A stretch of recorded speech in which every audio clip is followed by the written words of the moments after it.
Euh, voilà, simplement vous informer que donc le webinaire est enregistré.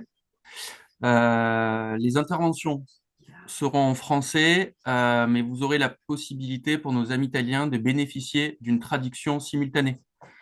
Donc, il y a des consignes qui vont être remises dans le chat et je propose à Maura ou Federica de donner, voilà, de donner ces consignes en italien tout de suite pour que ce soit clair pour les auditeurs italiens. Buongiorno a tutte e a tutti. Io sono Maura Capelli, sono l'interprete assieme alla mia collega Federica Parricchi. C'è, come diceva Nicola, la possibilità di seguire la traduzione in simultanea.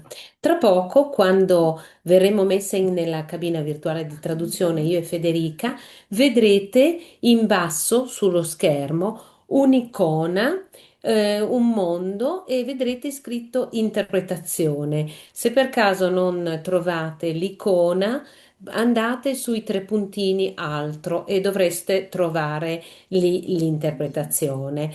E a questo punto selezionate il canale italiano per seguire la traduzione in italiano. Comunque troverete sulla chat queste istruzioni che ha appena messo la mia collega Federica.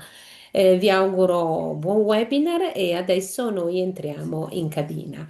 Merci, vous pouvez nous mettre en cabine. J'ai terminé l'explication des consignes. Grazie, Maura.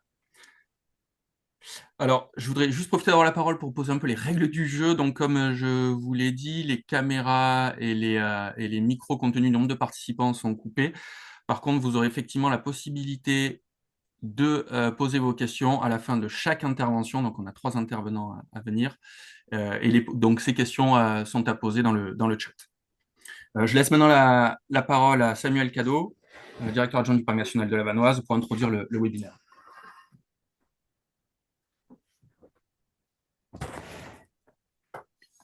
Bonjour à tous, ciao tutti. Voilà, je suis ravi de vous accueillir au Parc national de la Vanoise, même virtuellement, pour ce premier webinaire d'un cycle de 4. C'est une des actions du programme Biodive Touralpe qui a démarré il y a 2 ans et qui va se continuer jusqu'à la fin 2026. Et on avait à cœur de faire ce cycle sur le sujet gestion de la fréquentation, puisque c'est un sujet vraiment phare pour nous en Vanoise, aussi bien l'été que l'hiver, dans notre beau massif montagneux. Peut-être rappeler que le programme Biodive Touralpe regroupe 7 parcs nationaux et aires protégées françaises et italiennes, hein, le Mercantour en chef de file, les Écrins, la Vanoise pour côté français, et puis côté italien, Alpes-Maritimes, Alpes-Côtiers, le Grand Paradis, notre jumeau, et Alpes-Ligurie, que je remercie pour leur contribution. C'est donc le premier d'une série de 4 webinaires, hein. Les autres seront proposés tout au long des 4 premiers mois par 3 autres espaces protégés. Ils ont tous une thématique autour de la gestion des flux et de la fréquentation, mais avec des différents axes d'observation et d'analyse de ce sujet. Et peut-être vous signaler que côté Parc national de la Vanoise, fin avril, nous allons organiser un webinaire spécifique sur le sujet du bivouac, qui est un sujet qui nous touche la plupart d'entre nous. Et l'idée est bien que de pouvoir ensemble trouver des solutions pour gérer cette pratique émergente dans les espaces naturels, voilà, qui a tendance à s'intensifier avec certains impacts qui apparaissent, et donc de la manière de réguler au mieux cette pratique pour l'instant assez libre. Voilà, je vais rendre la parole à Nicolas et je vous souhaite une bonne séance de webinaire et bonne journée. Merci Samuel. Alors simplement, pour ce premier webinaire, donc, qui est intitulé Gestion des flux de visiteurs dans les espaces protégés, apport des sciences sociales pour un projet de territoire, nous, le choix qu'on a fait, c'était d'aborder ce sujet sans limiter la question, simplement ce qui se passe strictement sur les sites naturels et sites protégés eux-mêmes, et ni à la seule, je dirais, au seul sujet de la mesure quantitative des flux, mais bien d'aborder le sujet comme un objet à traiter, comme voilà, un projet global de territoire mettant en jeu, en scène tous les acteurs concernés. Euh, et donc, pour ce faire, on a convié donc 3 spécialistes qui vont nous présenter leurs travaux. Dans l'ordre d'intervention, il s'agit d'abord donc de Emeline Hatt, qui va donc ouvrir la séance, qui est maîtresse de conférence en aménagement et urbanisme rattachée à la faculté de droit et de sciences politiques, Université Aix-Marseille, Aix-Marseille Université. Puis viendra ensuite Agathe Robert-Kérivel, qui est docteure en géographie, chercheuse en postdoctorat rattachée au laboratoire Editem au pôle montagne de l'Université Savoie-Mont-Blanc. Et enfin, dernière intervention avec Mathieu Batté, coordinateur de la stratégie territoriale, chef de projet Grand Site de France à la communauté de communes des Montagnes du Gifre. À travers ces différentes interventions, on va pouvoir aborder différentes études de cas qui vont être mises à l'honneur, notamment donc, les espaces maritimes et littoraux de Porquerolles et Porquerolles par Emeline Hatt, le parc naturel régional des Ballons des Vosges avec Agathe Robert-Kérivel, et puis le grand site de Sixfer à Cheval avec Mathieu Batté. Chaque intervention va donc durer une vingtaine de minutes, et puis à la fin de chacune de ces interventions, nous aurons un petit temps d'échange de questions-réponses pour compléter le propos. Les supports seront mis à disposition de tous. Voilà, et maintenant je laisse la parole à Emeline. Merci.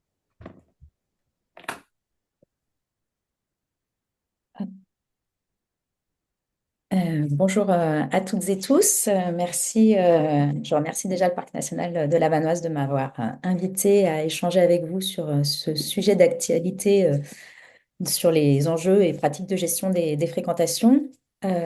Mon propos va être un peu décentré puisque vous êtes en territoire de montagne et que ce webinaire il s'inscrit dans le cadre du Biodiv Tour Alpes. Et moi, je vais vous parler plutôt des espaces littoraux.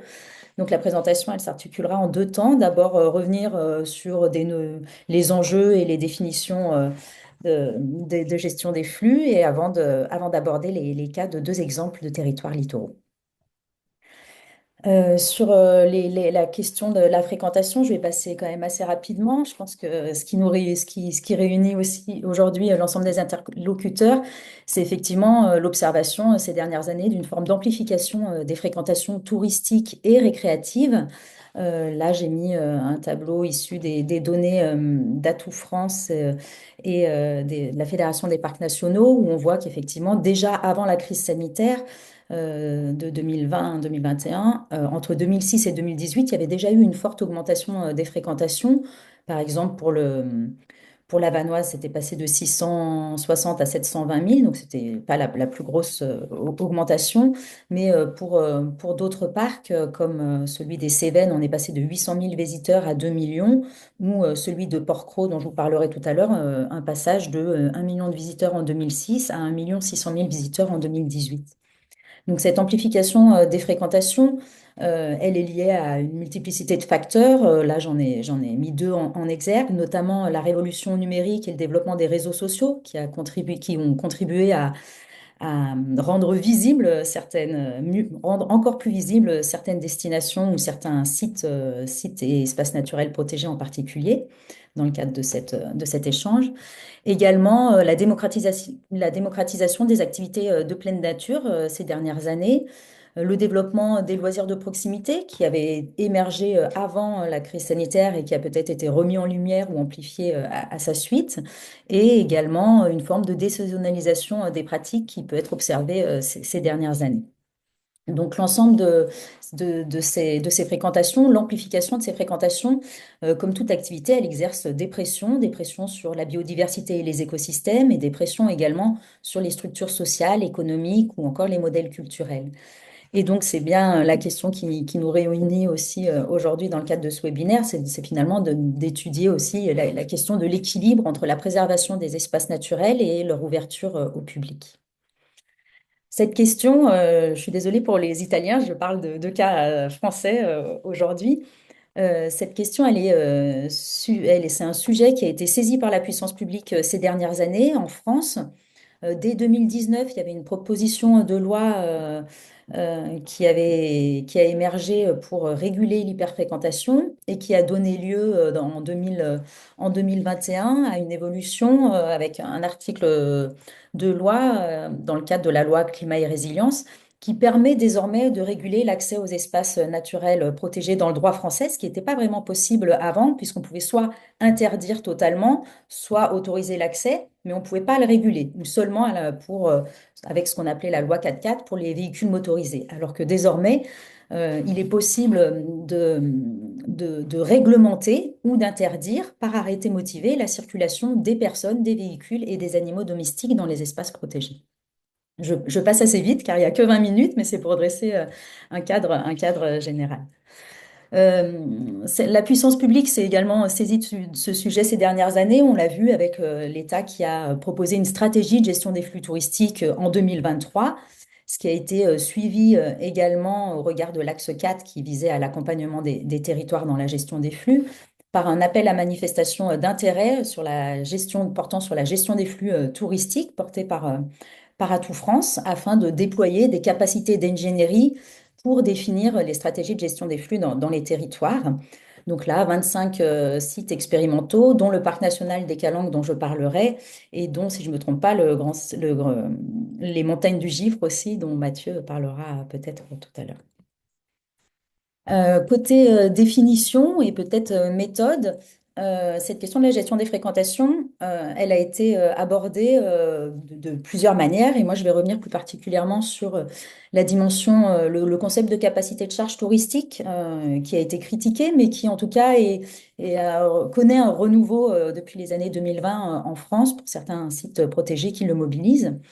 L'idée, effectivement, c'était dès les années 70 une volonté des gestionnaires d'espaces naturels protégés, notamment dans les pays anglo-saxons, face à, par exemple, l'augmentation de la fréquentation dans les parcs nationaux américains.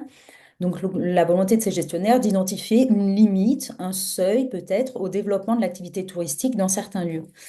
Donc, c'est un concept, le concept de capacité de charge qui était initialement mobilisé en écologie, puis qui a été transposé aux activités humaines et notamment au tourisme du coup, dans les années 70, avec une diversité de méthodes qui ont été à l'époque, dès les années 70, conçues afin d'envisager la mesure de cette capacité de charge touristique, qui est définie par Georges Caz, qui reprend les travaux de l'Organisation mondiale du tourisme, comme une fréquentation touristique que peut admettre durablement un système socio-économique régional sans se modifier irrémédiablement.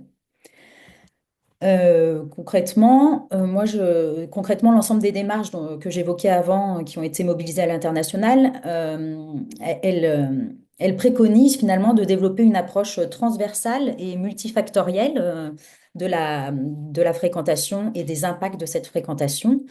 Là, j'ai repris les travaux de Christelle Audouy qui identifiait finalement les différentes composantes de la capacité de charge touristique. Donc aujourd'hui, quand on se pose la question de comment on peut réguler les flux et peut-être aborder cette capacité de charge touristique, il y a différents composants, différents leviers à prendre en considération, à étudier pour chaque territoire. C'est la capacité écologique, mais également la capacité physique en termes de sécurité liée au risque incendie, par exemple, ou à l'accidentologie. Le troisième élément, c'est la capacité d'accueil des infrastructures, donc les accès, les aménagements, la capacité des sentiers, la capacité des stationnements, par exemple. Et enfin, les deux dernières dimensions relèvent plutôt de l'acceptation, c'est ce qu'elle appelle la capacité psychologique des habitants usagers, mais aussi des visiteurs. Donc, cette capacité de charge touristique, finalement, l'objectif, c'est d'essayer d'identifier un ou des seuils de limitation de fréquentation qui prennent du coup en compte de nombreux facteurs, l'ensemble des composantes que j'ai identifiées, qui sont proposées ici, et qui nécessitent du coup de déterminer des indicateurs pour chacune de ces composantes, comment on va les évaluer, et sachant que ces indicateurs vont être différents dans chaque lieu et pour chaque temporalité. Pour finir sur cette notion de capacité de charge, peut-être rappeler qu'il y a des limites quand même à ce concept, qu'il a été critiqué dès les années 70 par plusieurs chercheurs, en France notamment Françoise Després ou Mathis Stock, notamment pour du fait qu'il relève, selon ses auteurs, d'une approche non scientifique. Et certains lui préfèrent du coup le concept de limite du changement acceptable.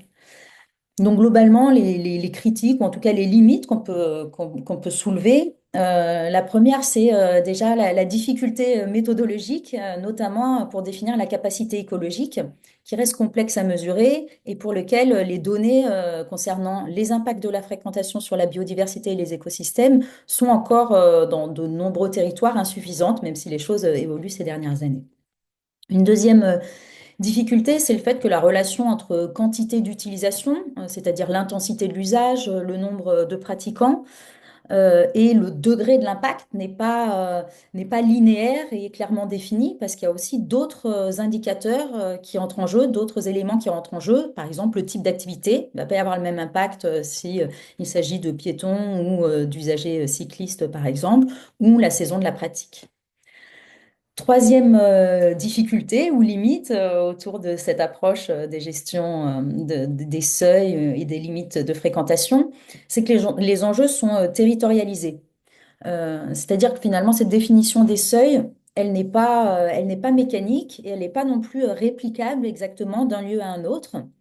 Elle est aussi historiquement et sociologiquement relative. Ce sont des choix qui s'inscrivent dans un système de principes et de valeurs. Donc là, ça fait finalement écho aussi à la critique qui était faite de l'approche non scientifique. Et j'en viens au dernier point. Le calcul de la capacité de charge touristique, il ne relève pas finalement de la seule expertise scientifique. C'est pas une donnée brute, mécanique, qui relèverait de l'expertise scientifique. Il s'inscrit aussi dans une approche politique. Il y a une vraie dimension politique dans ces choix de gestion. Et le seuil, finalement, c'est pas une valeur absolue, immuable. Il est déterminé en fonction des objectifs de gestion pour l'espace considéré et il nécessite la participation de l'ensemble des parties prenantes. Donc, malgré ces réserves qui sont aussi une manière de concevoir la gestion des fréquentations, et un enjeu dans l'approche de cette gestion des fréquentations. Je reprends les mots de Michel Devailly, qui lui considère malgré tout intéressant d'aborder la capacité de charge des territoires, parce qu'il rappelle que finalement, s'il faut aménager, il faut bien le faire en fonction de choix raisonnés, argumentés, et que la puissance décidante devra effectuer sur la base des connaissances disponibles. Et en fait, travailler à l'approche de la capacité de charge ou des limites du changement acceptable, quelle que soit la manière dont on l'aborde, dont on le nomme finalement, l'enjeu, c'est de développer des connaissances et de mettre ces connaissances à disposition des acteurs publics qui feront les choix de gestion. Et en ce sens, la capacité de charge, elle constitue un élément majeur du projet existentiel d'un territoire. Dernier élément un peu théorique, méthodologique, avant de venir aux exemples plus concrets.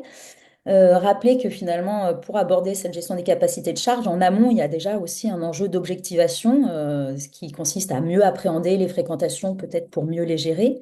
Ça pose la question de la place de l'expertise comme outil d'aide à la décision. Ça nécessite aussi de se poser des questions préalables, en fait. Qui mesure? Quel est l'organisme qui mesure? Qu'est-ce qu'on mesure? Qu'est-ce qu'on décide de mesurer ou pas? Comment on le fait? Et quelles sont les difficultés aussi méthodologiques? Et pourquoi on mesure? Quels sont les objectifs qu'on met derrière? Sachant que ces dernières années, on voit effectivement se développer des approches qualitatives qui viennent compléter les données quantitatives pour mieux appréhender les pratiques par le suivi, l'observation, les données de suivi GPS aujourd'hui aussi, ou encore appréhender le vécu et l'expérience des visiteurs et des habitants.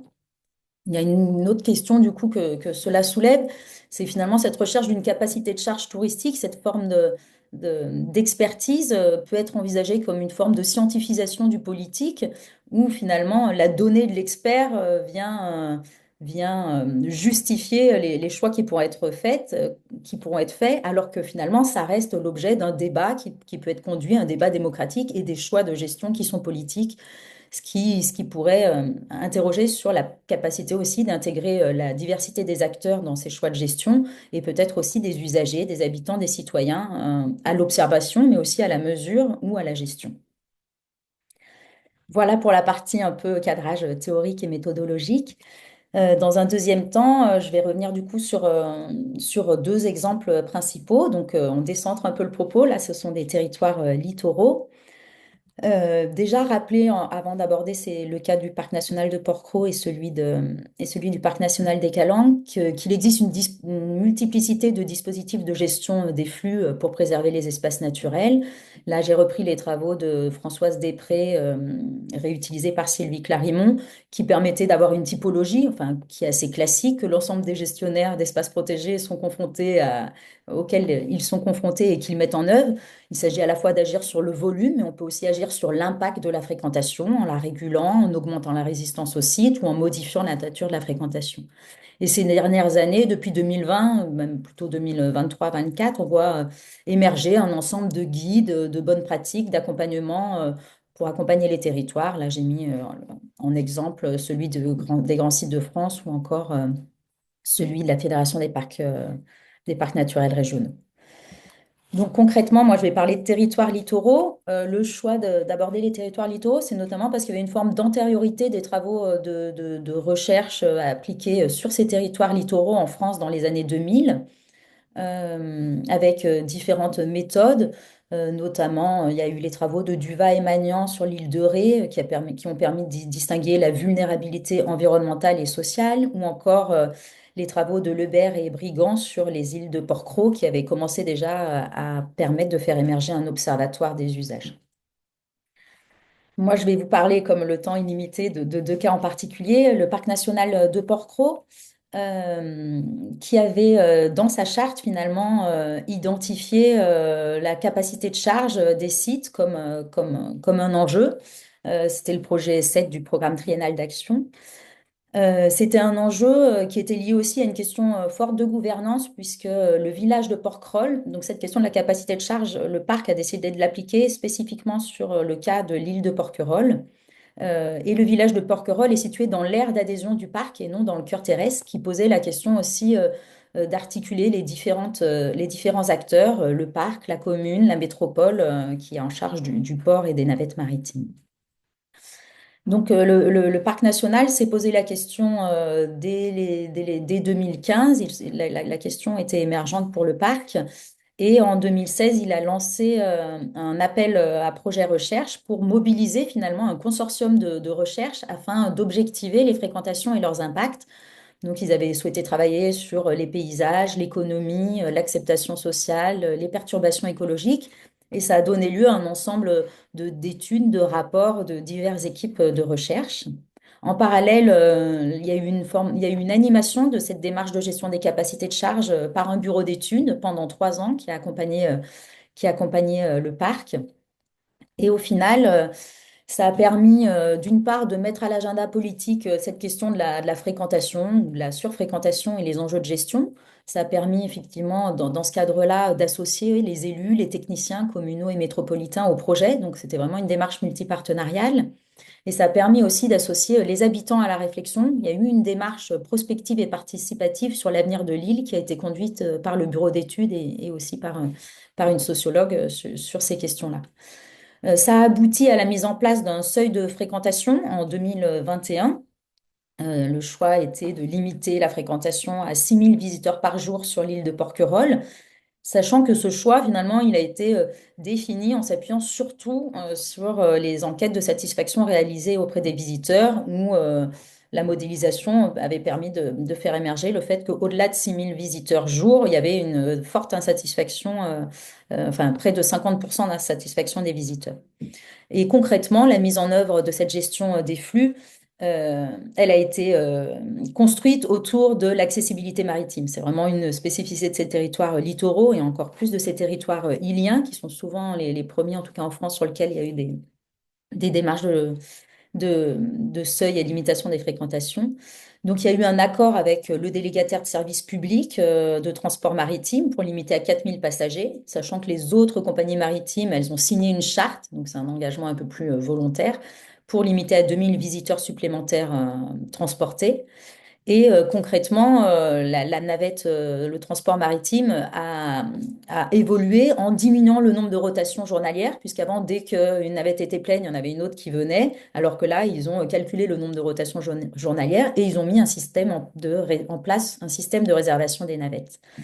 Les difficultés rencontrées par les acteurs, ça a été, enfin, par les acteurs en charge de la mise en place de cette capacité de charge, c'était notamment le manque de données, et en particulier le manque de données relatives à la capacité écologique et le fait que la définition de cette capacité de charge, finalement, elle était surtout liée à la capacité psychologique des visiteurs, mais aussi des commerçants. Une deuxième difficulté aujourd'hui, c'est aussi de réguler tous les modes d'accès. Donc, les principales compagnies maritimes se sont engagées, mais on voit se développer des navires à utilisation commerciale, la plaisance qui permet toujours d'amplifier encore le nombre de personnes se rendant sur l'île. Et enfin, une question liée à l'accessibilité sociale, puisque le prix du trajet de la navette a augmenté. Voilà pour le premier exemple. Normalement, il me reste 5 minutes pour développer le second, si je ne me trompe pas.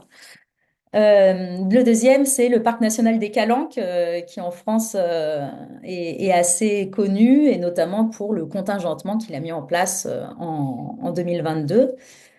Donc le parc des Calanques, qui est un parc récent, un parc national récent en France, créé en 2012, et surtout un parc hyper connecté à une métropole de 1,9 million d'habitants. Donc il y a 200 portes d'entrée. Donc vraiment, cette question des fréquentations est assez prégnante pour ce territoire qui comptabilise 3 millions de visiteurs, terre et mer confondus, puisque c'est un parc à la fois terrestre et marin.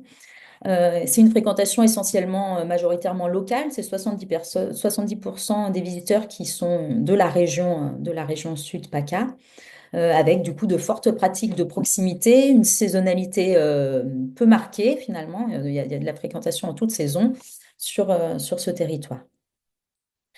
Donc le parc réfléchit depuis plusieurs années à la manière de mieux gérer les fréquentations. Il a identifié les points chauds de fréquentation. Il a observé, les gestionnaires du parc ont observé sur le terrain des phénomènes d'érosion du sol qui les alertent. Finalement, ils ont mis en place leur stratégie avec des outils relativement classiques que beaucoup de parcs nationaux ou de gestionnaires d'espaces protégés mettent en œuvre. Donc déjà, ils ont mobilisé une diversité d'outils pour mesurer la fréquentation avec les approches quantitatives, les écocompteurs, les caméras, des survols aériens, des comptages manuels et une approche parallèlement qualitative avec des sondages, des enquêtes de terrain. Une volonté aujourd'hui d'améliorer encore leur connaissance des publics en mobilisant mieux les données à haute vision notamment. Et ils sont lauréats de l'AMI à tout France pour construire leur gestion, leur stratégie de gestion. En termes d'outils de gestion, là encore, comme je le disais tout à l'heure, finalement, c'est la mobilisation de différents dispositifs, d'un panel d'outils, d'une pluralité d'outils, donc des choses assez classiques en termes d'aménagement, de mise en défense, des sentiers, la réalisation de sites d'accueil aussi, des dispositifs mobiles finalement d'accueil, ils ont mis en œuvre aussi parce qu'il n'y avait pas de maison du parc à l'époque, et la création de la première maison du parc ces dernières années. Le recul de l'accès en véhicules motorisés, l'encadrement de certaines activités, et deux éléments qui ont fait un peu plus, qui ont été médiatiquement qui ont été repris médiatiquement, pardon, la stratégie de démarketing et également l'outil expérimental qu'ils ont mis en place, le contingentement de la calanque de Sugiton. Alors, c'est ce dernier exemple que je vais développer rapidement.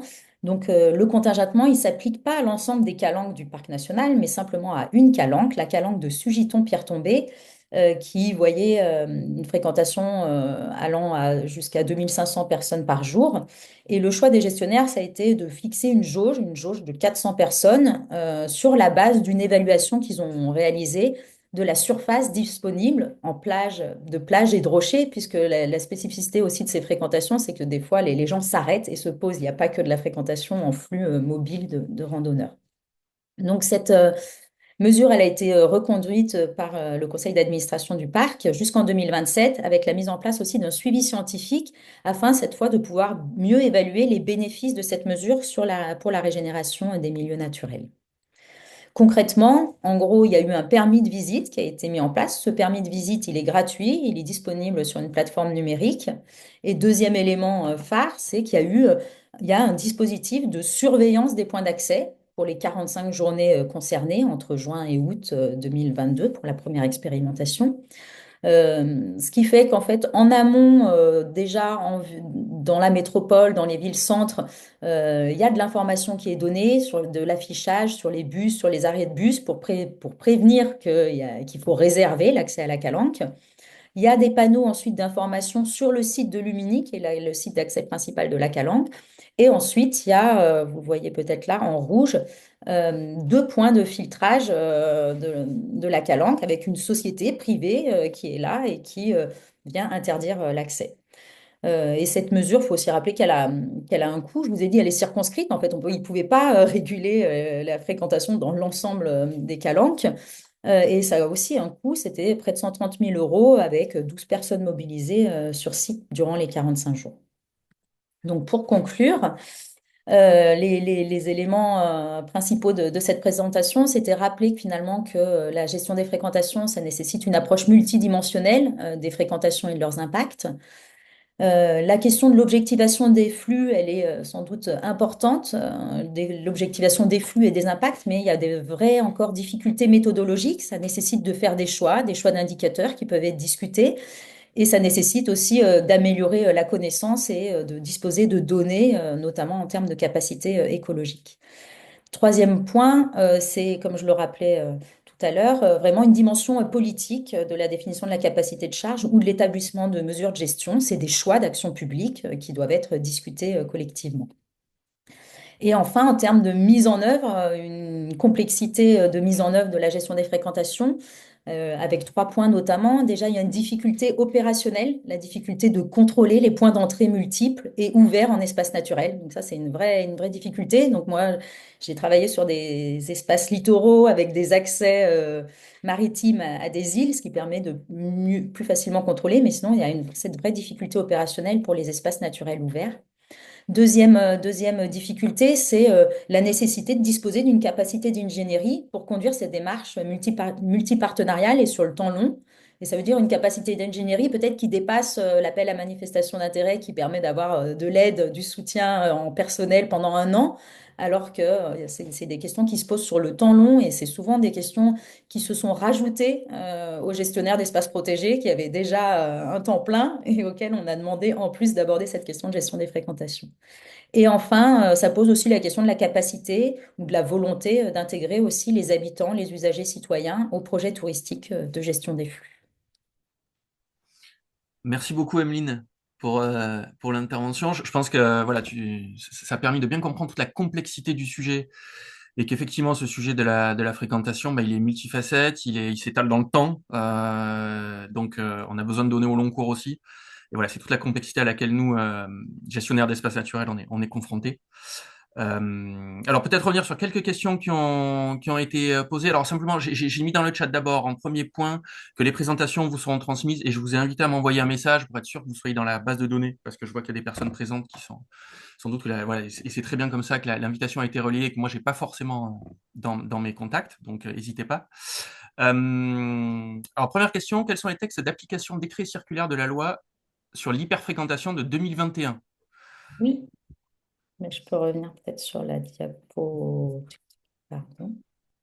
Euh, alors, sur les décrets d'application, j'aurais pas forcément la réponse. Il y a l'article de loi. Je sais que ça a été mis en œuvre, que ça a été mobilisé notamment par l'île de Bréhat en Bretagne, qui avait pris un arrêté, je ne sais plus si c'était en 2022 ou 2023.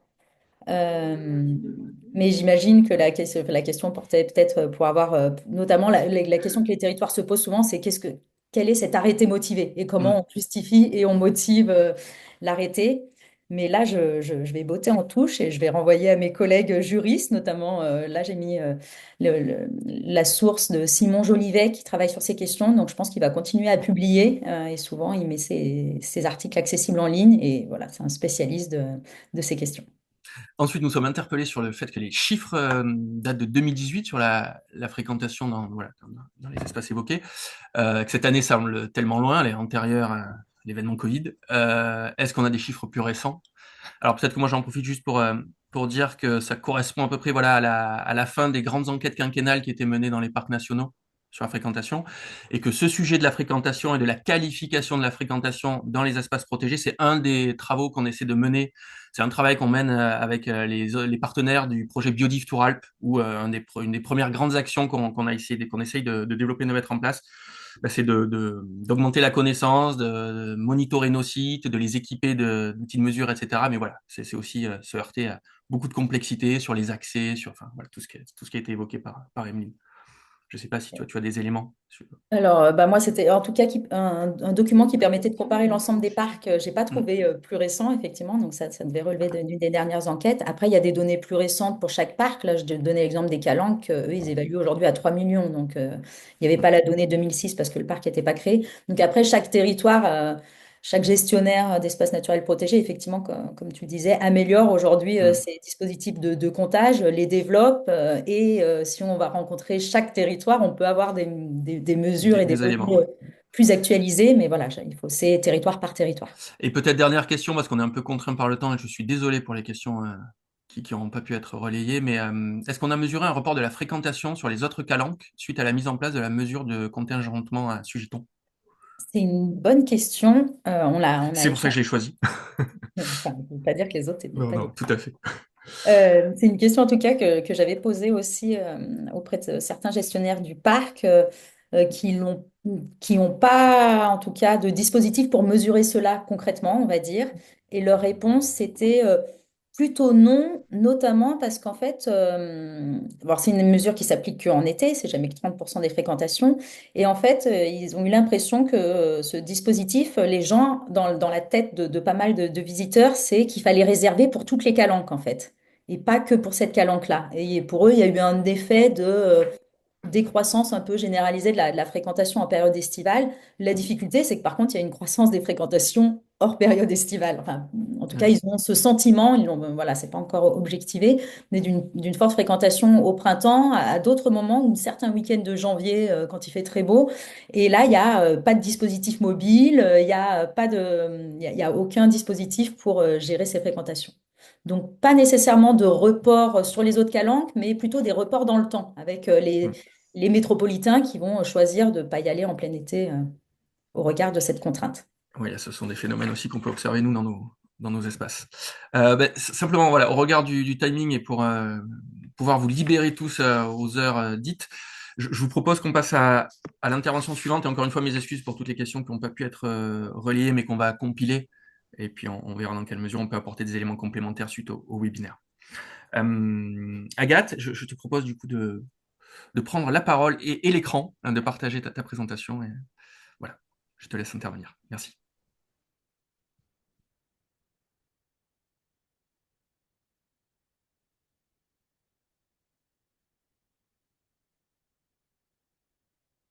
C'est bon, vous m'entendez?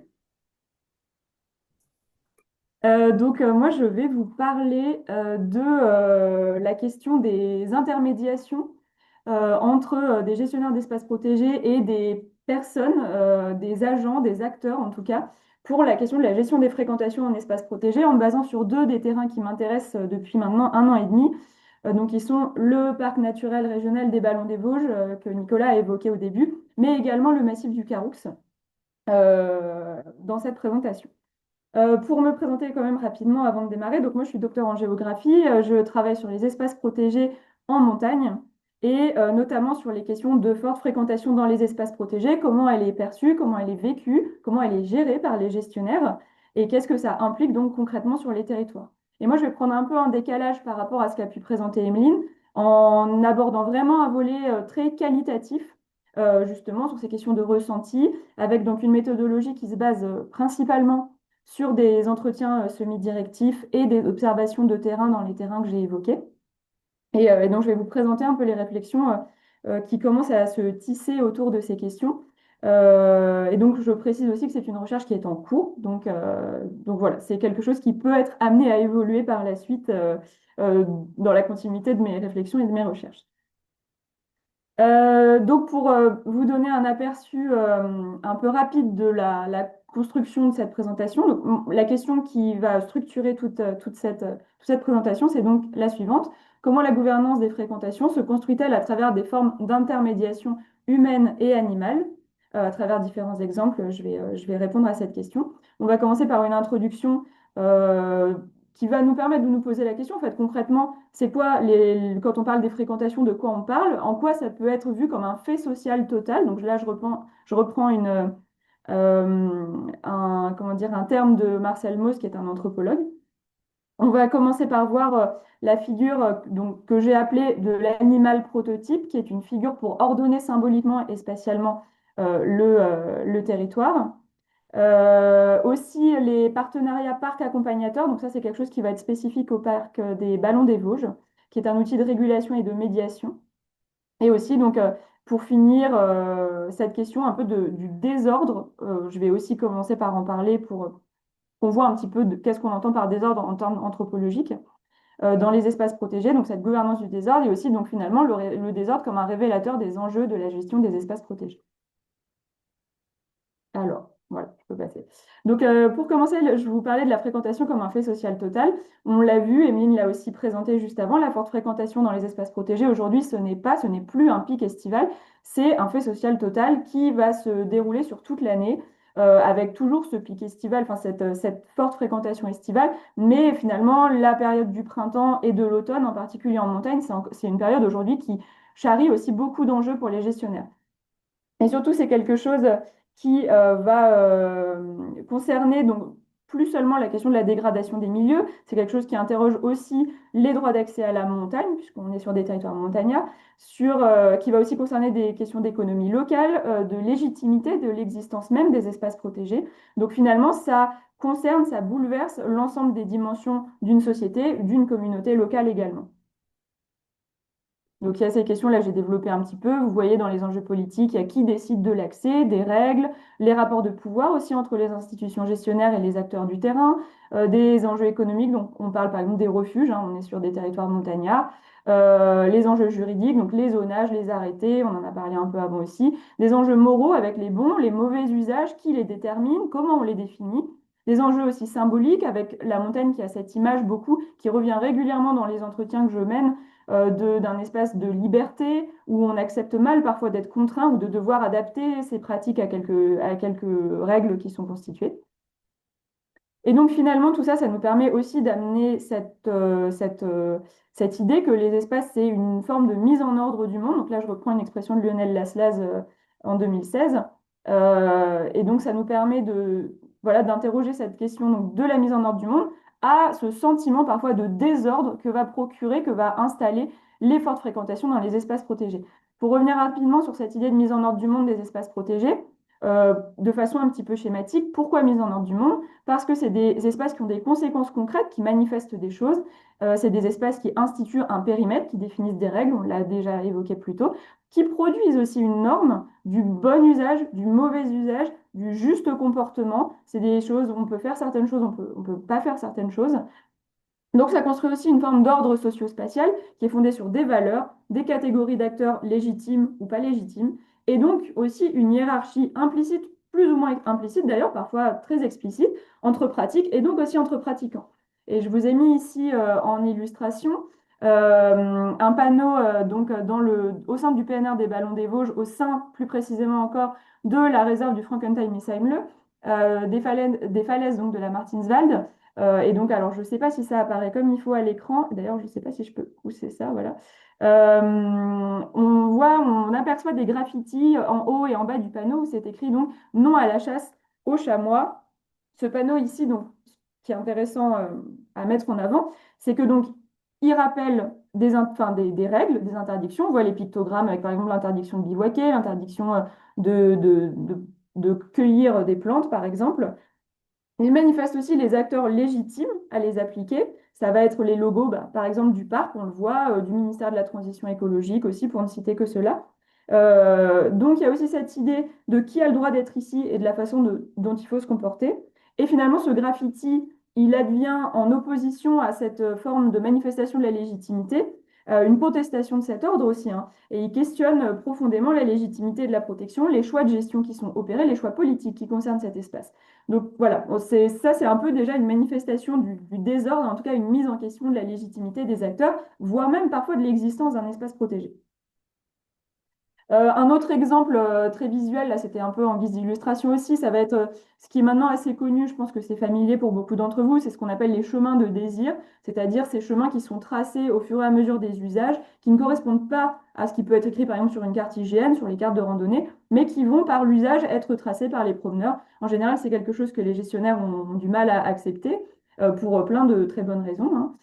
Et notamment ici, on est au col du Bonhomme, donc dans la réserve naturelle des Contamines Montjoie. On distingue, on va dire, le chemin le plus visible, c'est celui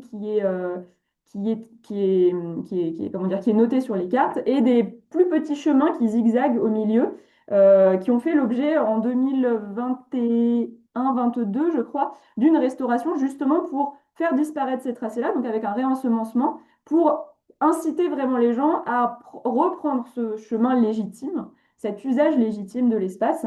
Voilà, donc c'est déjà une forme aussi de gestion et de reprise en main de la fréquentation. Ensuite, donc, je passe sur cette idée de désordre, sur ce sentiment de désordre qui est à la fois un signal pour des gestionnaires, pour des acteurs politiques des territoires, mais aussi un levier d'action. Ce que je veux dire par là, et ça va être un peu aussi ma conclusion, c'est que le désordre, le sentiment de désordre, c'est pas forcément quelque chose d'uniquement négatif, mais ça peut être vu aussi comme une forme d'opportunité, de quelque chose qui va permettre de se saisir du sujet. Cette hausse des fréquentations, on le comprend, c'est une mise en tension de la mise en ordre des espaces protégés. La hausse c'est donc une hausse que vous avez, je pense, beaucoup constatée en tant que gestionnaire, des usages touristiques, des usages récréatifs, avec un espace qui devient donc parfois perçu comme saturé, comme dégradé, comme banalisé. C'est des choses qui reviennent énormément dans les entretiens que je mène sur tous les terrains qui m'occupent, avec une forme de brouillage entre la nature protégée et la nature ordinaire. Encore une fois, on a ce sentiment que cet espace un peu exceptionnel, finalement, il devient commun et donc il perd de sa valeur aux yeux des gens, ce qui peut parfois amener à re-questionner la raison même de mettre une protection sur ce territoire puisqu'il est saturé, il est dégradé. Cette augmentation, elle introduit donc cette idée du désordre de Georges Balandier, donc un anthropologue, avec une forte fréquentation, donc c'est ce que je soulignais, qui entre en contradiction avec les représentations communes de ce que devrait être un espace protégé, a fortiori en montagne, où il y a des attentes de tranquillité, de naturalité, d'exclusivité des usages aussi pour les habitants, pour les acteurs locaux. Et donc ça peut altérer ou fragiliser l'acceptation sociale d'un statut de protection par une accentuation des réticences ou des critiques. L'espace protégé agit comme un label et attire trop de monde, par exemple. Aussi une perception locale d'une incohérence entre la protection affichée et la réalité vécue, où du coup, ce qui est quand même intéressant, c'est de voir que les visiteurs vont être vus comme, je le dis un peu de façon provocatrice, mais un peu comme des pollutions, comme une forme voilà, d'élément qui n'est pas à sa place, quoi. Et c'est ça profondément l'idée du désordre chez Balandier, c'est quelque chose qui n'est pas à sa place. On a aussi l'attribution au statut de protection d'une responsabilité dans la surfréquentation, avec cette idée que j'ai pu évoquer de label qui va attirer les gens pour beaucoup d'acteurs locaux. Maintenant, je passe à la deuxième partie que j'avais évoquée en début de présentation, ce que j'ai appelé donc l'animal prototype comme un levier de gouvernance. Donc pour ça, on va s'appliquer sur deux cas, donc le grand tétras dans le massif des Vosges et aussi le mouflon méditerranéen dans le Caroux espinous. L'animal prototype, c'est enfin, selon moi un levier de gouvernance. Avec l'animal prototype, avec le mouflon, avec le grand tétras dans les cas qui nous concernent, on tente de créer une forme de proximité symbolique. On va construire un attachement entre les visiteurs, que ce soit des habitants, donc des acteurs du territoire, des locaux, on va dire, ou bien même des touristes, hein, des personnes qui seraient là de façon plus ponctuelle, voire même quasi exceptionnelle. C'est une façon encore une fois, d'emblématiser la nature en quelque sorte, de l'incarner dans une espèce qui va être charismatique, ça c'est un terme qui revient souvent, pour aussi essayer de faire comprendre aux gens pourquoi cette nature mérite d'être protégée. C'est parce qu'il y a ce bel animal, cet animal exceptionnel qui parfois est même endémique, en tout cas est vraiment le symbole du territoire et pour lequel on agit pour sa protection.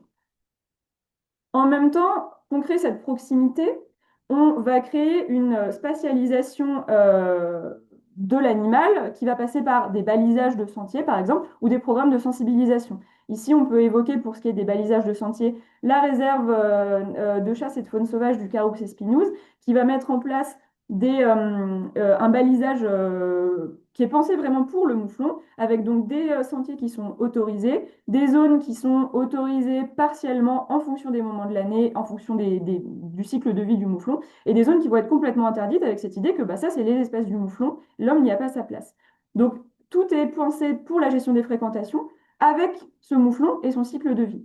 Et pour parler du programme de sensibilisation, je m'appuie sur le cas du Grand Tétra, qui est un peu l'un des emblèmes pour le programme Quiétude-Attitude que peut-être certains d'entre vous connaissent dans les Vosges, avec ici cette affiche qui met en avant ce Grand Tétra. Et d'ailleurs, ce n'est pas le seul élément emblématique du massif, puisque le Grand Tétra mange une tarte aux myrtilles. Mais voilà, donc c'est une affiche humoristique. Là aussi, par le biais de l'humour, on va créer un lien avec l'animal, un lien un peu familier, un lien d'attachement. Encore une fois, il est encore question de créer de la proximité symbolique ici, tout en mettant en place des choses pour faire en sorte que l'animal et l'habitant, enfin, et le visiteur, pas forcément l'habitant, mais ne se rencontrent pas. Donc il y a cette tension en fait entre attraction et répulsion. On va créer une proximité symbolique avec l'animal, tout en organisant l'impossibilité de rencontre entre l'humain et l'animal. Et donc, enfin, c'est cette tension-là, finalement, qui nous permet de dire, enfin, de questionner à tout le moins l'idée que ces animaux peuvent être aussi des formes de gestionnaires par procuration. C'est-à-dire que c'est l'animal qui dicte la règle, on l'a vu par les exemples que j'ai pu démontrer, mais sans être vu et sans être expérimenté en quelque sorte. Il légitime des décisions que peut-être l'administration ne pourrait pas prendre seule ou peut-être plus difficilement. C'est une forme de pied dans la porte en fait. En passant par l'animal, on réussit à mettre en place des moyens de gestion des fréquentations. Et finalement, dans ce cas-là, l'animal sauvage, il devient un allié de négociation pour les gestionnaires. Et c'est quelque chose qui, en tout cas, de ce que moi j'observe, marche plutôt bien sur les territoires que j'étudie. Ce qui fait aussi qu'on peut considérer d'ailleurs l'animal comme une forme d'acteur politique, un acteur du territoire à part entière. Alors ensuite, je passe à quelque chose qui va concerner vraiment plus spécifiquement le parc des Ballons des Vosges, avec ces partenariats parcs accompagnateurs qui sont mis en place depuis 2021, donc c'est quelque chose d'assez récent. Donc c'est le parc naturel régional des Ballons des Vosges qui a mis en place des partenariats avec les accompagnateurs en montagne par le biais de deux types de partenariats, donc des sorties de médiation qui sont financées par le parc, des missions durant lesquelles donc, il y a des accompagnateurs qui sont missionnés pour aller à la rencontre du public dans les espaces naturels. Donc c'est un peu au tout venant, ils vont aborder les gens un peu au hasard, leur demander s'ils savent où ils sont, est-ce qu'ils connaissent un peu les règles à respecter, même parfois aussi de donner aussi des conséquences, enfin, pardon, des connaissances sur le milieu, donc les espèces d'arbres, etc. Et il y a aussi des sorties qui sont organisées et proposées par le parc sur inscription. Ça, c'est surtout pendant les périodes de vacances, où l'accompagnateur est alors rémunéré directement par l'institution Parc naturel régional. Ici, vous avez une photo d'une sortie auquel j'avais participé dans dans la réserve naturelle des Ballons Comtois. Je m'excuse pour la coquille, à l'été 2021. Et donc, il y a aussi des accompagnateurs en montagne qui sont marqués valeur parc naturel régional. Donc, cette marque valeur parc naturel régional, elle n'est pas que dans les Ballons des Vosges, elle est dans tous les PNR en France potentiellement. Et ça concerne donc pas que des produits. Par exemple, il y a aussi parfois des produits de consommation courante, du miel, des boissons qui peuvent être faites sur place. Là, donc, il y a des accompagnateurs qui sont marqués parc aussi. Et donc, cette labellisation des accompagnateurs, elle permet la promotion de leur activité sur le site, sur le site internet du parc. Elle donne un petit regain de visibilité pour certains accompagnateurs, en tout cas c'est ce qu'ils estiment, même si c'est quand même quelque chose qui est assez mitigé parce que souvent ils ont aussi leur site personnel et ils se rendent compte que les personnes qui sont intéressées pour faire une sortie ont plutôt tendance à aller sur le site personnel de l'accompagnateur que de passer par le parc. Est-ce que c'est quelque chose qui peut être amené à changer? On peut se poser la question.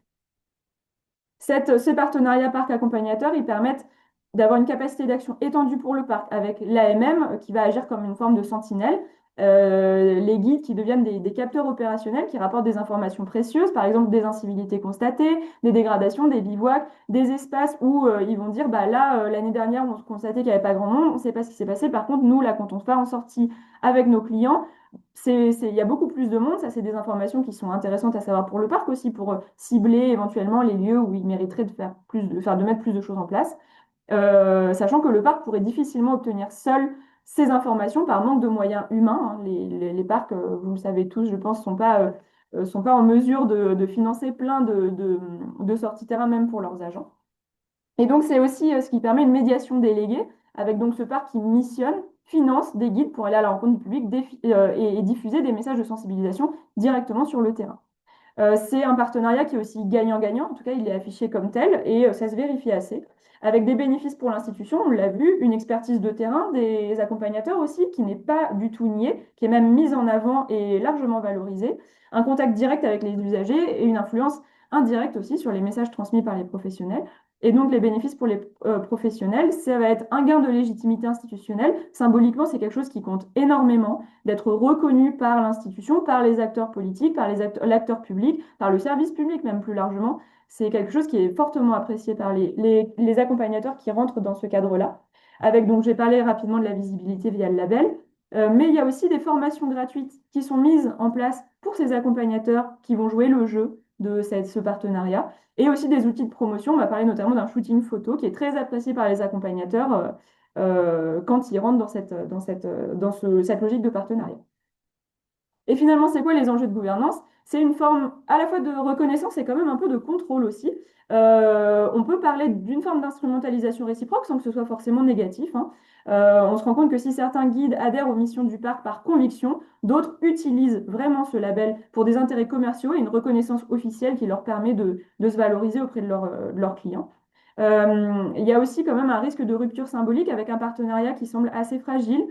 Certains désaccords profonds sur les politiques territoriales, par exemple sur l'exploitation forestière, peuvent mener des guides à retirer leur légitimité au parc et à refuser le label, à ne plus vouloir jouer à ce jeu-là. C'est souvent comme ça que certains m'en ont parlé. Pour conclure, on va arriver à cette question de la diplomatie du désordre, c'est comme ça qu'on pourrait l'appeler, avec le désordre qui peut apparaître comme un moteur, le sentiment de désordre, peut-être qu'on va plutôt dire ça comme ça, qui peut apparaître comme un moteur, avec les désaccords observés sur, par exemple, la gestion des forêts, la question des droits d'accès, la question aussi des labels vécus ou réels. Ce ne sont pas des échecs, à mon sens, mais en tout cas des signaux qui forcent un peu le dialogue et le réajustement des règles. Il y a aussi cette question de passer de la technique, on peut parler notamment de tout ce qui est objectivation, comptage, éco-compteur, etc., à la diplomatie, avec la question de cette gestion des fréquentations qui ne consiste pas seulement à poser des barrières quantitatives, des seuils, etc., mais aussi à construire une acceptation sociale par l'arrangement quotidien en mettant à profit certains acteurs du territoire, on l'a vu avec des animaux ou bien des professionnels. Et il y a toujours, malgré tout, et c'est une bonne chose aussi, la biodiversité comme un fil rouge, avec par exemple la question de l'animal prototype qui devient l'acteur qui oblige, d'une certaine façon, tous les usagers, les trailers, les forestiers, les élus, les gestionnaires, etc., les habitants, les pratiquants de toute pratique possible, à redéfinir ce qu'ils ont en commun. On a vu que cette figure de l'animal prototype, elle est aussi ce qui permet de rassembler tout le monde. Et en conclusion, on peut donc dire que le désordre est aussi la preuve que le territoire est vivant. Ça peut paraître évident, mais c'est toujours bien de le rappeler. Avec un espace protégé qui est donc un projet de mise en ordre, on l'a vu au début, qui sert à préserver, encadrer, stabiliser d'une certaine façon la nature selon des valeurs définies par des institutions. Avec un désordre qui est malgré tout constitutif, hein. Dès qu'on crée un cadre, on crée aussi forcément des choses qui vont sortir de ce cadre-là. La fréquentation, ce n'est pas une anomalie technique. Elle révèle des tensions latentes, par exemple des sentiments d'injustice quand on interdit des pratiques ou quand on modifie des itinéraires de randonnée. Une amertume locale aussi parfois pour des questions de conflits passés ou encore actuels avec les espaces protégés, des conflits d'usage, ça rentre aussi là-dedans. Et un décalage de l'acceptation avec un consensus sur le principe de la régulation des fortes fréquentations, de la fréquentation plus largement, mais un rejet fréquent des mesures concrètes. Et c'est souvent là-dessus que tout le monde achoppe, hein, les chercheurs y compris, je le reconnais. Il y a aussi cette question du pilotage du désordre. Comment gérer la fréquentation, enfin, le fait que gérer, pardon, la fréquentation, c'est pas le retour à un ordre parfait, c'est illusoire. Il est impossible de revenir à un silence total, à des sentiers vides. C'est pas du tout souhaité. Et aujourd'hui, c'est quelque chose que les gestionnaires reconnaissent aussi très volontiers. Mais finalement, c'est beaucoup plus le fait de naviguer dans ces tensions-là, de faire avec, de trouver des arrangements parfois très temporaires, parfois très ponctuels, de redéfinir la règle si jamais il y a quelque chose qui ne va pas ou qui a marché pendant un temps mais qui ne marche plus, de tenter des choses en fait. Il y a vraiment ce truc de tester des choses, par exemple, on va tester des partenaires avec des AMM, ça marche, on continue, si demain ça ne marche pas, on questionnera la chose. Voilà, je vous remercie pour votre attention et je remercie le parc pour l'organisation de ce webinaire également. Merci beaucoup, Agathe, pour ton intervention, hein, qui nous montre à quel point on est dans un jeu de négociation qui se redéfinit en continu. Peut-être simplement relayer une question sur sur le sujet de l'animal prototype, qui nous vient du Cévennes de Savoie, 73. Voilà. Comment on peut ancrer territorialement cet animal prototype sur un site récent, ici cité 1996, issu de mesures compensatoires, la tâche historique n'existant pas? Ouais, ah bah ça c'est là qu'il y a on peut parler presque d'injustice en fonction des territoires, hein, parce que il y a des territoires sur lesquels il y a une espèce animale qui va tout de suite ressortir très spontanément. Par exemple, dans les Vosges, le grand tétras, ça se fait tout seul, quoi.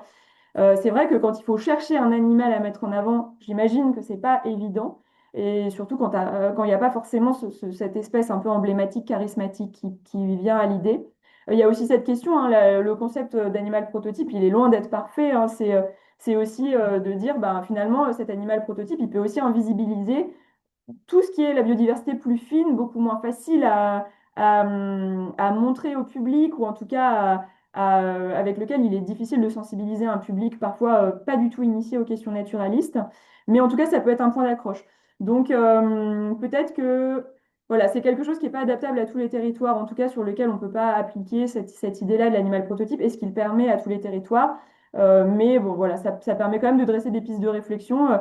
Je suppose aussi que enfin, je pense même que c'est de plus en plus le cas, qu'on met de plus en plus en avant les habitats, les milieux, et justement moins les espèces qui sont très ponctuelles, alors que l'habitat, lui, il va permettre à beaucoup d'espèces de, de, de vivre, enfin de se maintenir. Merci pour tes éléments de réponse. Je vous invite tous à suivre aussi les échanges dans le chat, hein. Il y a des jeux de questions-réponses fort intéressants et merci à tous les contributeurs. Et maintenant, je vous propose de passer la parole à Mathieu Batté, qui va donc clore par son intervention notre webinaire et puis voilà, on apportera les conclusions et puis les derniers liens qui vont bien à la fin. Merci. Merci. Merci beaucoup. Merci Agathe pour tes approches théoriques. C'est toujours un plaisir d'échanger avec toi et ça permet de théoriser un peu nos actions qui sont souvent intuitives sur les territoires. Du coup, moi, je vais conclure avec plutôt une illustration d'un désordre, du coup, que je trouve ça assez illustrant, effectivement, cette notion de désordre. Et donc, son pilotage à travers un travail qui est mené par la communauté de communes des montagnes du Gifre sur l'opération Grand Site du cirque du fer à cheval. Voilà, donc c'est un pilier des opérations Grand Site, enfin des projets Grand Site plus exactement, de France, la question finalement de la gestion de la fréquentation, puisque c'est quand même un peu l'ADN de ces démarches.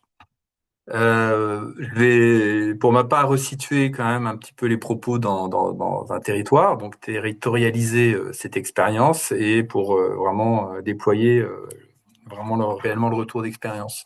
Donc sur le territoire et le périmètre du projet Grand Site de France, on est sur une commune, donc qui est celle de Six-Fer-un-Cheval, qui est un fond de vallée, donc la vallée du Gifre, qui est située, en gros, pour ceux qui ne connaîtraient pas, mais je pense que la plupart d'entre vous connaissent, c'est entre le lac Léman et le massif du Mont Blanc. Voilà, donc c'est une commune qui fait 12 000 hectares, donc le périmètre de l'opération fait 12 000 hectares. Des altitudes situées entre 700 et un peu plus de 3 000 mètres, donc petite commune, qui veut dire petit moyen. On parlait d'ingénierie, de capacité effectivement à agir. On est dans ce contexte-là. Un accès unique qui débouche sur 15 000 hectares d'espace naturel, puisqu'on a un chapelet de réserve naturelle donc sur le Haut-Gifre, entre le Haut-Gifre et puis les Aiguilles Rouges. Une fréquentation qui s'opère de plus en plus à l'année, on va le voir sur les chiffres, et puis avec en gros 1 million de visiteurs sur ce périmètre de ce projet Grand Site de France actuellement. Donc, le point de départ, c'est des monuments naturels remarquables, protégés au titre de la loi donc sur les sites classés. Donc là, on a le cirque du fer à cheval, mais pas que. C'est-à-dire qu'on a on a un chapelet également de sites classés dans le territoire qui sont vraiment la notion de monuments naturels, avec des cascades, des lieux fréquentés dès le début du XXe siècle, puisque tous ces sites sont protégés dès le début du XXe siècle, bien avant finalement qu'on ne protège et qu'on ne crée les lois au titre du Code de l'environnement. Et on est plutôt sur des aspects esthétiques, picturaux, etc. Donc c'est ce paysage qui a façonné finalement une culture locale, une occupation humaine, qui est principalement liée à une activité pastorale.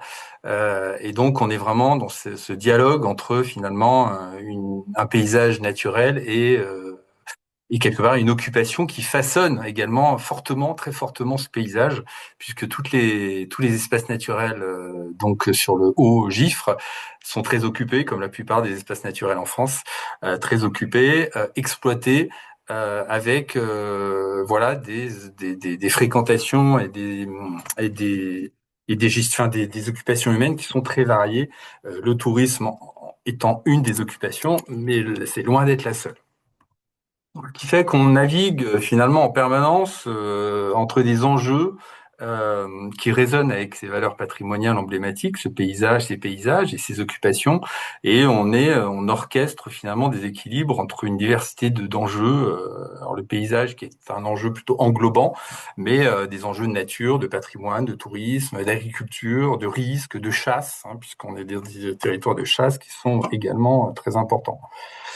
Et ces périmètres donc sont protégés pour leur très haute valeur patrimoniale et ce qui nécessite finalement des approches de gestion très particulières parce que on le voit sur cette carte, finalement le haut-Gifre qui est à droite, à l'est, est ultra protégé. Donc on est sur des superpositions de couches au titre du code de l'environnement, du patrimoine, la question des risques évidemment, parce que souvent les sites les plus protégés sont aussi dans des secteurs qui sont très pentus.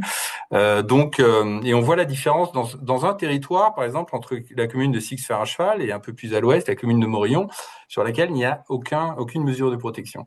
Et donc le pilotage finalement de ces territoires-là n'est pas du tout le même, puisqu'on est quelque part incité finalement à travailler la coopération et en particulier avec les services de l'État et la plupart des acteurs qui gèrent finalement tous ces espaces protégés. Et donc, on est aussi sur des enjeux majeurs de pilotage territorial et transversal qui sont liés à la configuration des territoires et pas uniquement des espaces qu'on vient protéger, puisque la configuration fait que, voilà, il y a des occupations humaines, il y a des activités dans ces territoires, il y a des connexions, des liaisons, des accès à ces espaces-là, et que c'est bien à cette échelle-là qu'il faut réfléchir. Donc, on est vraiment à des périmètres de réflexion qui sont très proches finalement des notions de projet de territoire.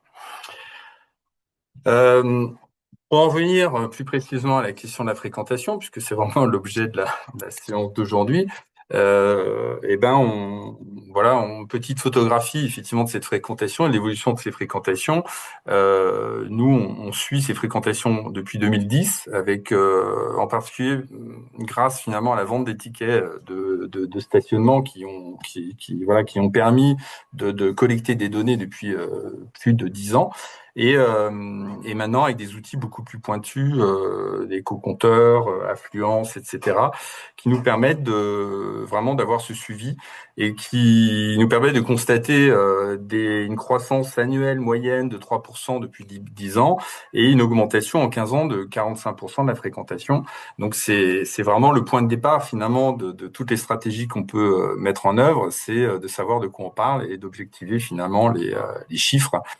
Et ce qui est intéressant, c'est de le voir non seulement dans le temps long, mais à l'année. C'est-à-dire qu'on a des évolutions de fréquentation et de comportement qui s'opèrent à l'année.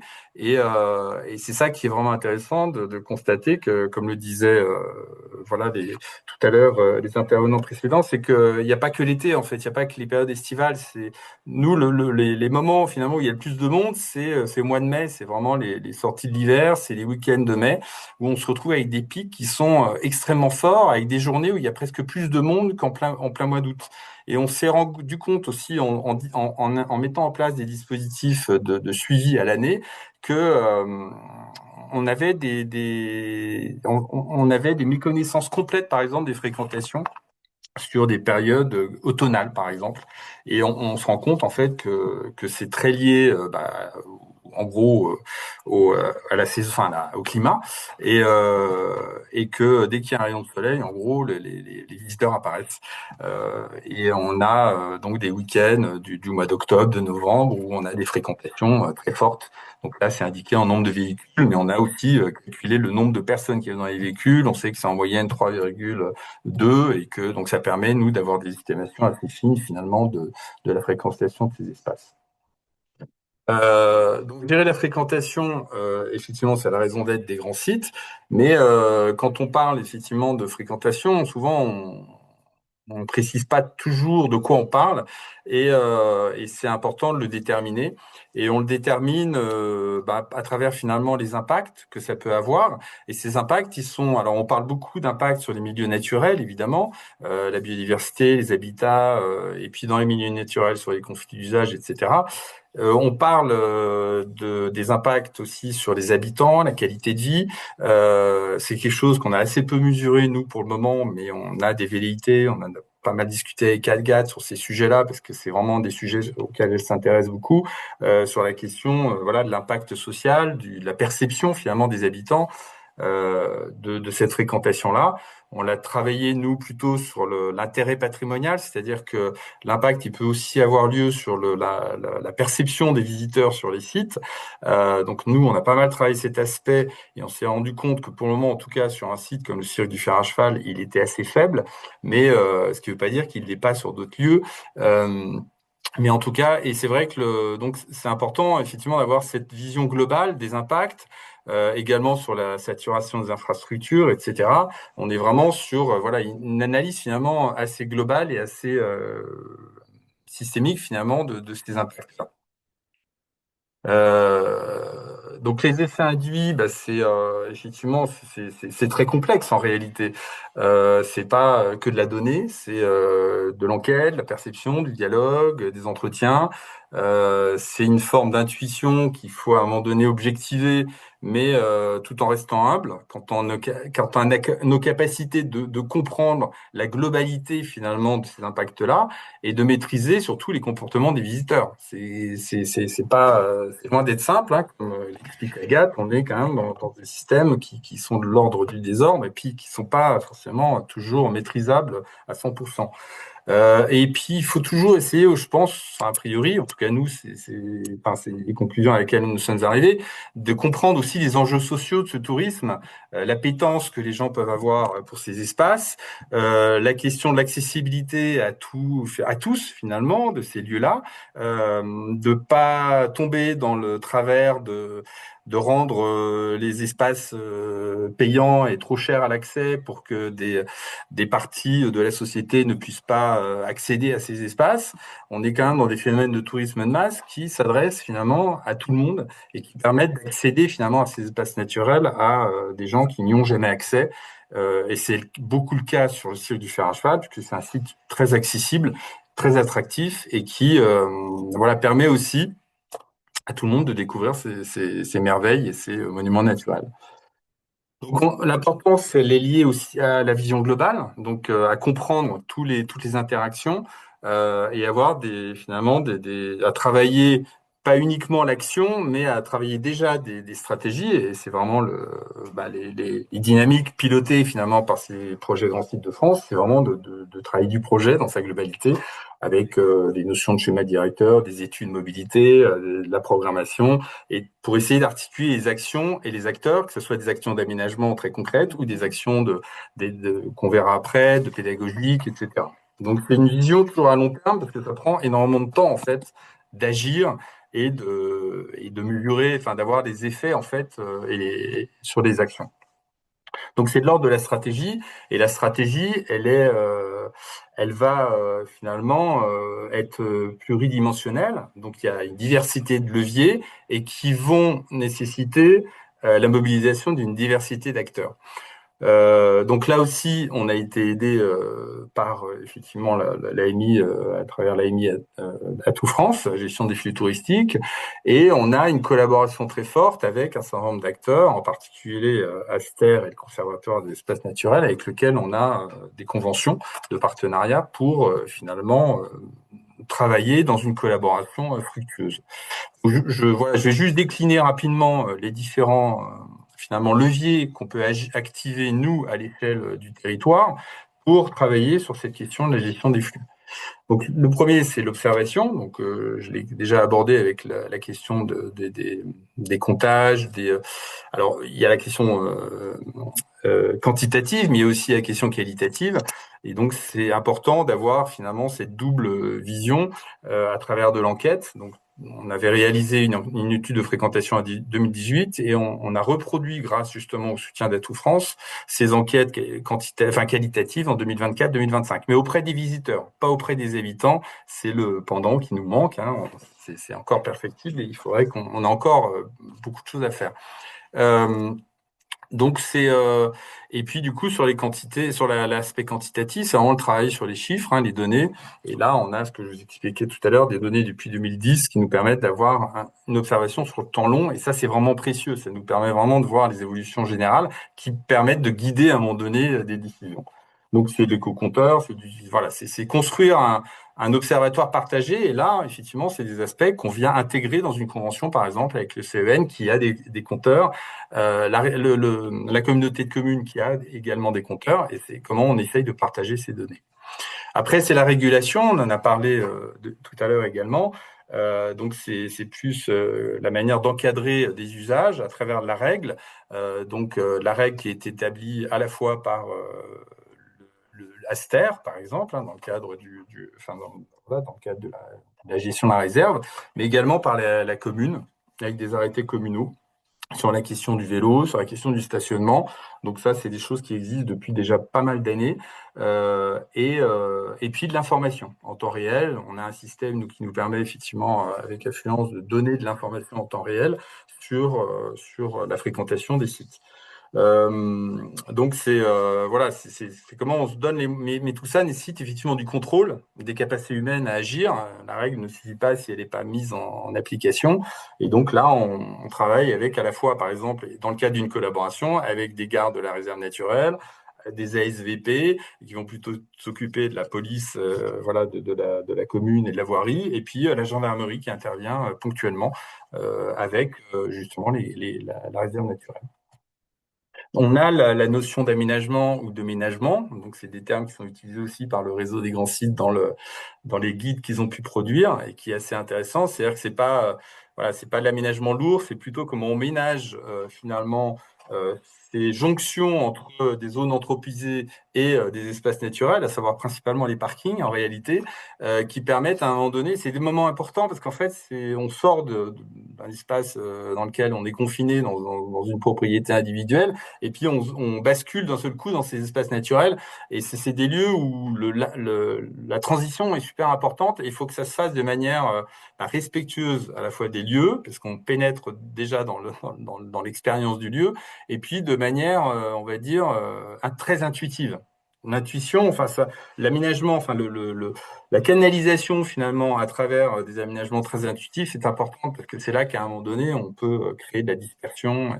Donc c'est à la fois sublimer, mais c'est aussi faciliter finalement l'expérience du visiteur. Et c'est là qu'on va trouver les espaces de confort qui sont très attendus et qui quelque part peuvent amener à des banalisations, parce qu'en fait, partout dans le monde, sur ces lieux-là, on va attendre la même chose, c'est-à-dire de la signalétique, des toilettes. Et c'est important d'essayer de ne pas banaliser et de partir justement aussi de ces lieux-là pour créer ces services, pour pas qu'on tombe dans des choses qu'on va retrouver de la même manière un peu partout. Un des autres leviers, c'est la mobilité, évidemment. Et comment est-ce qu'on bascule d'une mobilité carbonée individuelle à une mobilité, alors parfois carbonée, mais collective, ou à des mobilités décarbonées complètes, comme la voie verte, ce genre de choses.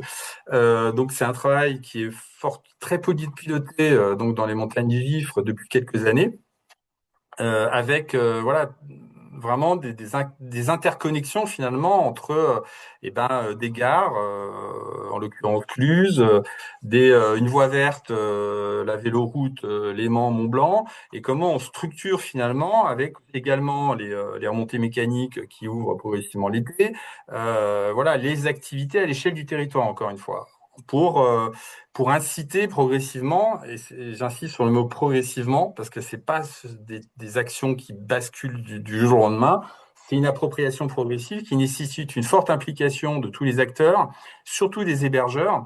Et il faut toucher directement les hébergeurs, en fait, pour qu'à un moment donné, ils soient aussi partie prenante de la promotion, finalement, de ces outils-là. Donc voilà, ça c'est la question de la mobilité qui est structurante, qui demande un gros investissement et une grosse implication politique parce que ça a un coût et que c'est un coût qui rapporte pas forcément beaucoup. Mais c'est important de l'associer aussi également à une offre. C'est-à-dire qu'il y a le côté voilà, possibilité et offre technique, disons, mise à disposition de ces solutions-là, mais il faut donner envie. Et l'envie, finalement, elle peut venir à travers l'offre. Et l'offre, nous, on l'a structurée autour d'un outil qu'on a appelé randobus, c'est-à-dire qu'on a associé finalement le système de navette à à de la randonnée et avec des points de départ qui peuvent être différents des points d'arrivée, etc. Donc, c'est comment on valorise finalement et comment on structure une offre à partir de la mobilité, qu'elle soit voilà, de la navette, le vélo, et qu'on déploie ces offres progressivement à l'année. C'est aussi un grand défi. Donc, c'est vraiment la question de donner envie. Et puis enfin, me semble-t-il, pour terminer, c'est la question de la sensibilisation, évidemment, sujet sur lesquels on travaille beaucoup avec le Conservatoire des espaces naturels, avec des éductours qu'on organise chaque année auprès des offices de tourisme, par exemple, avec des expériences, par exemple, en live avec les chiens de troupeau, etc., pour que finalement il y ait une appropriation voilà, des personnes qui vont conseiller les visiteurs voilà, sur ces questions de fréquentation, les éco-volontaires qu'on recrute également dans le cadre de ces partenariats. Et puis, une question importante qui a été évoquée aussi, c'est voilà, comment on transforme finalement la promotion traditionnelle enfin, voilà, des offices de tourisme, cette compétence de promotion des offices de tourisme, plutôt en communication, plutôt qu'en promotion. Et ça, c'est un vrai challenge sur lequel on a encore beaucoup d'efforts à faire et de résultats à obtenir. Et puis pour éviter qu'aussi on aille, parce que enfin, la promotion, les élus ont plutôt acté depuis déjà quelques années que ça servait plus à rien de communiquer ou de promouvoir en tout cas ces espaces-là. Mais on a quand même des tendances à vouloir promouvoir d'autres lieux. Et le report, finalement, les élus s'en méfient beaucoup ici pour éviter justement que ces petits espaces qui sont peu connus ne deviennent pas finalement des nouveaux lieux surfréquentés. Donc, parce que les habitants ont besoin aussi de ces espaces et que c'est des lieux qui permettent voilà, de limiter, même s'ils sont pas protégés, de limiter la pression et qui est des lieux un peu tranquilles finalement aussi pour les locaux. Voilà, donc c'est effectivement transmettre les valeurs et agir sur les comportements. Ça, c'est quelque chose qui est un vrai défi, un vrai challenge qui, à mon avis, que personne d'entre nous ne peut régler pour le moment, mais c'est vraiment du gros challenge. Et pour terminer, et pour rejoindre un peu les propos d'Agathe sur la question du désordre, c'est le désordre, il est aussi lié à la complexité du jeu d'acteurs en fait en réalité, puisque là vous avez une photographie en fait de l'organisation du projet Grand Site de France du cirque du fer à cheval, et on voit voilà toute la complexité, c'est qu'en fait aucune structure ne pilote l'ensemble des actions et des leviers qui peuvent voilà qui peuvent être déployés en fait pour agir sur ce sujet-là ou d'autres d'ailleurs. C'est vraiment toute la question du pilotage, de la gouvernance, de l'orchestration finalement de l'ensemble de ces acteurs pour que on se mette tous au service de voilà d'une vision et d'une ambition commune. Voilà. Merci en tout cas pour votre attention. Et qu'il y a des leviers qui existent. Un grand merci Mathieu pour ta présentation. Effectivement, alors je pense pas qu'avec ce webinaire on ait réglé le sujet de la gestion des flux dans les espaces naturels. En tout cas, on a pu, je crois qu'on démontre assez bien que c'est un sujet complexe dans le temps, dans l'espace, qu'il n'y a pas de recette miracle. Ce sont des sujets qui occupent de plus en plus les gestionnaires d'espace, évidemment. Et alors, peut-être relayer quelques questions rapidement avant qu'on arrive aux éléments de conclusion. Mais alors, cette question qui nous revient régulièrement dans les échanges qu'on peut avoir hein, ici et ailleurs, alors sous cette forme, voilà. Mais en tout cas, est-ce que l'on doit sacrifier un site pour le besoin des touristes? Alors bon, le terme de sacrifier, voilà, c'est toujours un grand sujet, mais peut-être des éléments à apporter hein, sur cette question-là. En tout cas, on a peut-être des sites aussi qui ont plus de capacité que d'autres à bien accueillir ou à mieux accueillir des visiteurs. Et tu l'as montré aussi voilà, sur les questions d'aménagement et autres, hein, d'organisation des flux, du transport, etc. Et puis, autre question, j'en profite. Voilà. La question de la fréquentation, au-delà du nombre, effectivement, au-delà de l'aspect quantitatif, pose aussi la question de celui qui fréquente, et bon, de ses usages aussi, mais en tout cas de celui qui fréquente. Et la question nous dit que donc voilà, une partie de la population, même à proximité des sites, n'a parfois pas accès aux espaces naturels, notamment pour des questions économiques, culturelles, sociales, donc ce qu'on appelle des publics empêchés.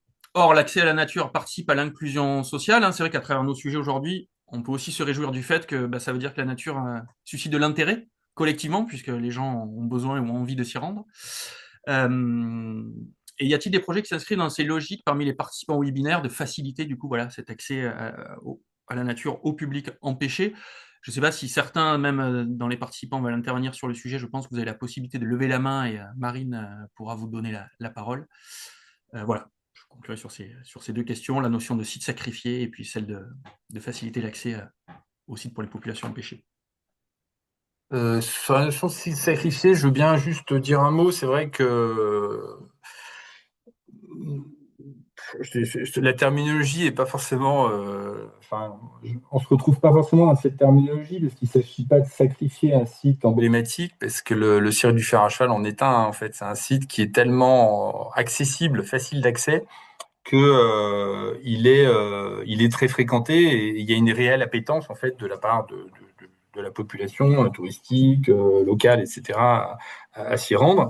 Mais c'est clair que on préfère quelque part maîtriser le monde sur ce secteur-là, qui est un site qui en fait, moi je suis intimement persuadé que les sites qui connaissent beaucoup de fréquentation sont quand même des sites qui sont assez faciles d'accès.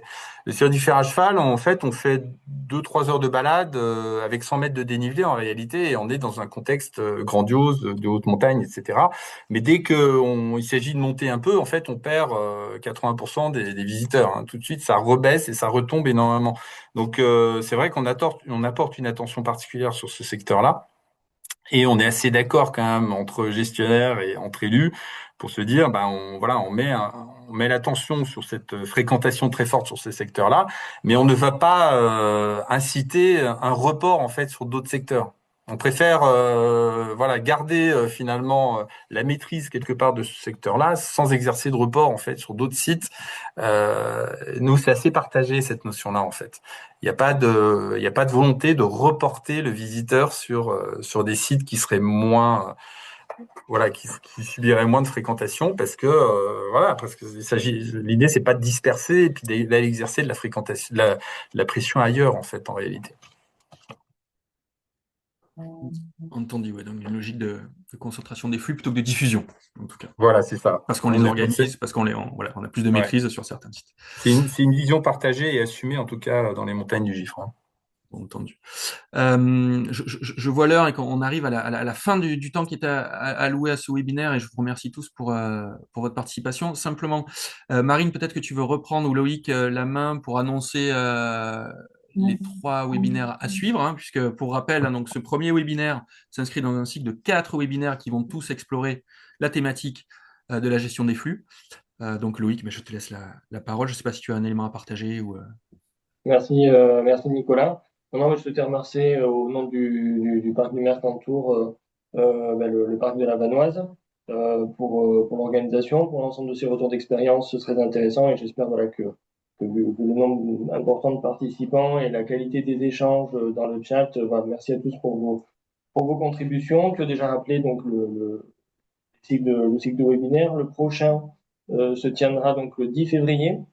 Il sera organisé par nos collègues italiens des aires protégées Alpicozzi, avec des exemples sur les parcs nationaux de Cinque-Terre et du Stelvio, avec la dernière présentation du jour qui fait bien la transition, puisqu'on ira vraiment sur des stratégies territoriales de mise en œuvre d'outils de gestion de la fréquentation.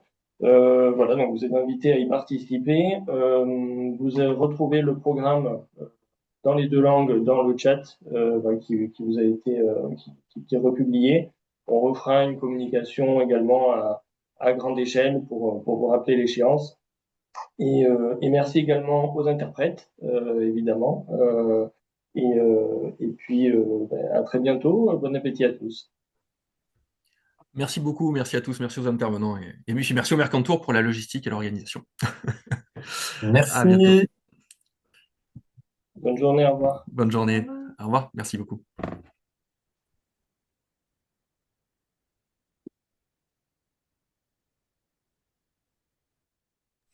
Je propose à l'équipe d'organisation de rester en ligne, si vous voulez bien, et aux intervenants, si c'est possible. Merci.